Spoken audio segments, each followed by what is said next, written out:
Patient, ও patient, তাড়াতাড়ি চলে আসুন পেশেন্ট। চিল্লাচিল্লি না করে চলে আসুন। বলুন আপনার সমস্যা কি? সমস্যা তো অনেক, কিন্তু কোনটা দিয়ে শুরু করব বুঝতে পারছি না। ধীরে সুস্থে যে কোনো একদিক থেকে সমস্যাগুলি বলতে শুরু করুন। কি আর বলবো ডাক্তারবাবু, জুতো না পরলে পায়ে মাটি লেগে যায়, ছাতা না নিলে মাথায় রোদ লাগে, ফ্যান না চালালে গরম লাগে, আবার ফ্যান চালালে মিটারের বিল বাড়ে, আইসক্রিম খেলে ঠান্ডা লাগে। ভীষণ সমস্যা ডাক্তারবাবু, ভীষণ সমস্যা। আপনার সমস্যা মেটানোর জন্য যে ডিগ্রির দরকার সে ডিগ্রি আমার কাছে নেই। আপনি ভাগুন এখান থেকে। এরপর কে আছেন চলে আসুন। বলুন কি হয়েছে আবার? ডাক্তারবাবু, আমার পায়ের ব্যথা তো সারলো না। আপনাকে যে মলমটা লাগাতে বলেছিলাম লাগিয়েছেন? লাগিয়েছি মানে প্রতিদিন 3 বেলা করে লাগাই, এই মাত্র লাগিয়ে এলাম। কোথায় লাগিয়েছেন মলম? কেন, ওই আম গাছে। আপনি তো বলেছিলেন যে জায়গায় আমার ব্যথা লেগেছে সেই জায়গায় মলম লাগাতে। ওই আম গাছে লেগেই তো আমার ব্যথা লেগেছে, তাই আম গাছেই মলম লাগাই ডেইলি 3 বার করে। এবার এখান থেকে ভাগুন, না হলে আমি যে আপনার কোথায় কোথায় মলম লাগাবো তখন টের পাবেন। এরপর কে আছেন চলে আসুন। বলুন আপনার সমস্যা কি? ডাক্তার বাবু, আমি কানে কম শুনি। বেশ, বলুন তো 5। কি বললেন ডাক্তার বাবু? 10। বললাম 5 আর আপনি শুনলেন 10। কনগ্রাচুলেশন, আপনি কানে কম শোনেন না, আপনি তো দেখছি কানে বেশি শোনেন। যান, আপনি বাড়ি চলে যান। ডাক্তার বাবু, আমার আরেকটা সমস্যা আছে। কি সমস্যা তাড়াতাড়ি বলুন। আমি চোখেও একটু কম দেখি ডাক্তার বাবু। বলুন তো এইখানে কি কি লেখা আছে? ডাক্তার বাবু, ওইখানে একটা মই আছে, আরেকটা বড়শি আছে। ওটা আপনার চোখের প্রবলেম না, ওটা আপনার শিক্ষার অভাব। চোখ ঠিকই আছে আপনার, শুধু একটু পড়াশোনা করবেন তাহলেই হবে। যান, বাড়ি চলে যান। এরপর কে আছেন চলে আসুন। কি হয়েছে বাবু তোমার? ডাক্তার বাবু, ওর মাড়ির দাঁতে পোকা ধরে গেছে। বুঝেছি, ওর মাড়ির দাঁতটা তুলে বার করতে হবে। ডাক্তার বাবু, আপনি বিনা ব্যথাতে দাঁত বার করতে পারবেন? না বাবু, বিনা ব্যথাতে দাঁত বার করা সম্ভব না। দাঁত বার করার সময় অল্প একটু একটু ব্যথা তো হবেই। আমি পারি বিনা ব্যথাতে দাঁত বার করতে। সেটা আবার কিভাবে দেখি তো বেটা? এই দেখুন, বিনা ব্যথাতে দাঁত বার করে দিয়েছি। তুমি তো শুধু একটা বাচ্চা নও বাবা, তুমি একটা জিনিয়াস বাচ্চা। নাও এই ওষুধটা, দিনে 3 চামচ খাবে। চামচ কিভাবে খাবো ডাক্তার বাবু? চামচ খেলে তো আমার গলায় আটকে যাবে।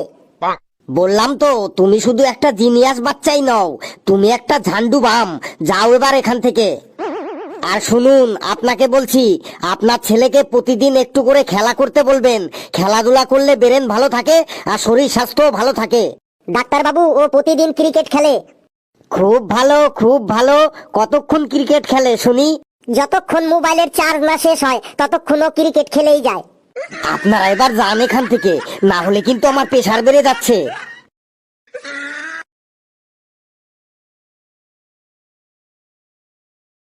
বলুন আপনার সমস্যা কি? ডাক্তার বাবু, ডাক্তার বাবু, কাল থেকে আমি প্রস্রাব করতে পারছি না। বয়স কত আপনার? এই ধরুন 80 বছর। 80 বছর ধরে তো প্রস্রাব করে আসছেন, আর কতদিন প্রস্রাব করতে চান? ডাক্তার বাবু, আমি আরো 30 বছর প্রস্রাব করতে চাই। হবে না, মেশিন নষ্ট হয়ে গেছে। কি বললেন ডাক্তার বাবু? আমার প্রস্রাব করার মেশিন নষ্ট হয়ে গেছে? না, আপনার মেশিনের কথা বলছি না, আমি আমার মেশিনের কথা বলছি। আমি আপনাকে যেই মেশিন দিয়ে টেস্ট করব সেই মেশিনটা 4 দিন ধরে খারাপ হয়ে গেছে।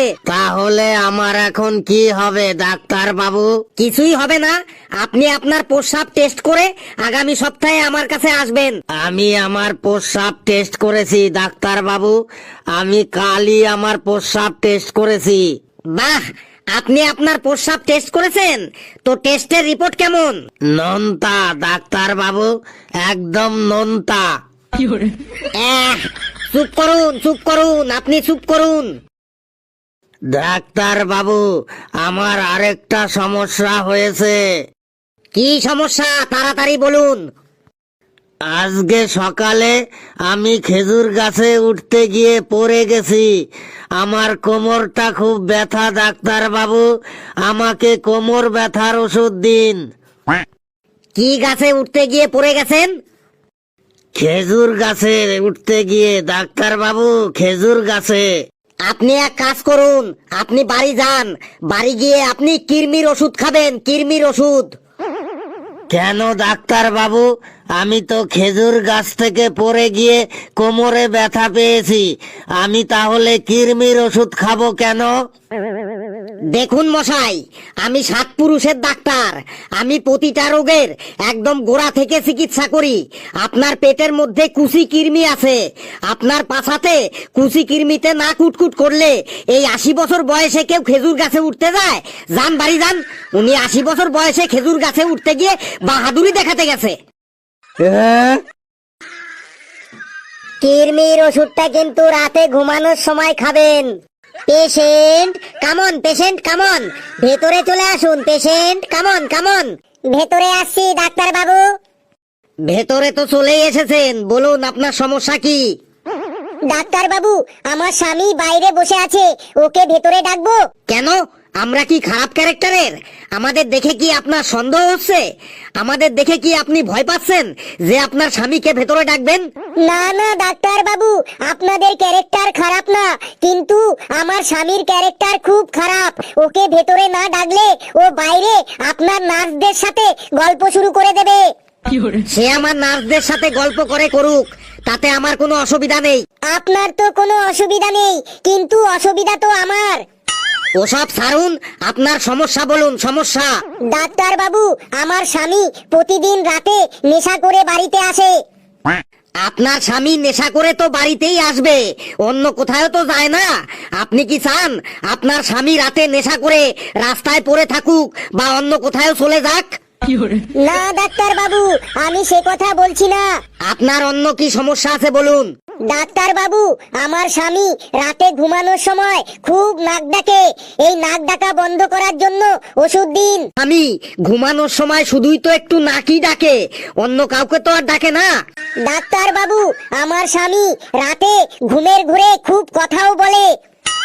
আপনি মনে হয় আপনার স্বামীকে দিনের বেলায় কথা বলার সুযোগ দেন না, তাই উনি রাতের বেলায় ঘুমের ঘোরে কথা বলে।